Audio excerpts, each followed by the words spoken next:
ส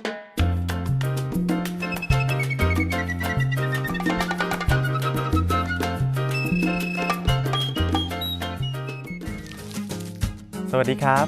มาแล้วนะครับช่วงกระดาษพับรับอาเซียนกับพี่ปอมวันนี้พี่ปอมได้เตรียมวิธีพับซองจดหมายมานะครับเอาละเราเริ่มกันเลยนะฮะเริ่มที่กระดาษสี่เหลี่ยมจัตุรัสอีกเช่นเคยเอาละขั้นตอนแรกเราอยากหาจุดกึ่งกลางกระดาษนะครับก็ให้เราสร้างเส้นทแยงมุม2เส้นนะครับโดยการพับครึ่งครั้งที่1แล้วก็เปิดกลางออกจากนั้นก็พับครึ่งครั้งที่2เปิดกลางออกนะครับคราวนี้เราจะนำมุม3มุมนะครับไปที่จุดกึ่งกลางพี่ปอมเลือกมุมด้านล่างละกัน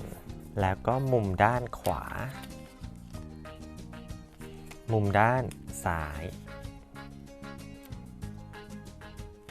เอาล่ะจากนั้นหมุน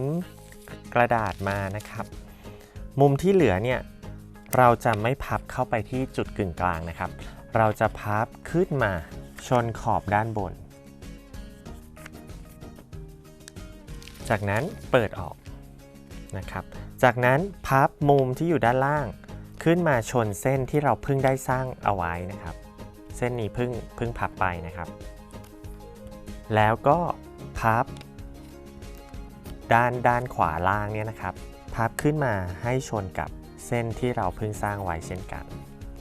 ด้านซ้ายล่างตรงนี้ก็เหมือนกันที่เป็นมุมกุดๆตรงนี้นะครับพับขึ้นมาให้ชนกับเส้นที่เราได้สร้างไว้เอาล่ะตรงนี้นะครับจะมีมุมเล็กๆซ่อนอยู่ด้านในนะครับให้เราพลิกมุมตรงนี้นะครับตอนนี้เขาซุกตัวไปทางด้านซ้ายอยู่ก็เปลี่ยนด้านซุกมาเป็นทางด้านขวานะครับเปลี่ยนการซุกตัวนะครับเลื่อนจากซ้ายมาเป็นขวา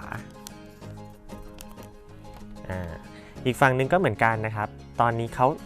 เป็นมุมเล็กๆซุกตัวอยู่ทางด้านขวาเราจะหันเขามาเปลี่ยนทางนะครับเปลี่ยนทางให้มาซ่อนอยู่ทางด้านซ้ายแทนนะครับส่วนตรงนี้จะมีมุมเล็กๆอยู่พับหลบเข้าด้านใน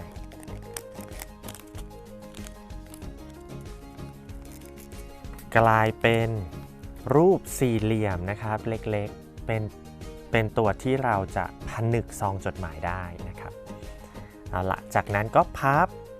ชิ้นส่วนด้านล่างนี้ขึ้นไปทั้งหมดเลยแล้วก็ตวัดเอาเจ้าสี่เหลี่ยมผนึกซองจดหมายนี้กลับมาอีกครั้งหนึ่ง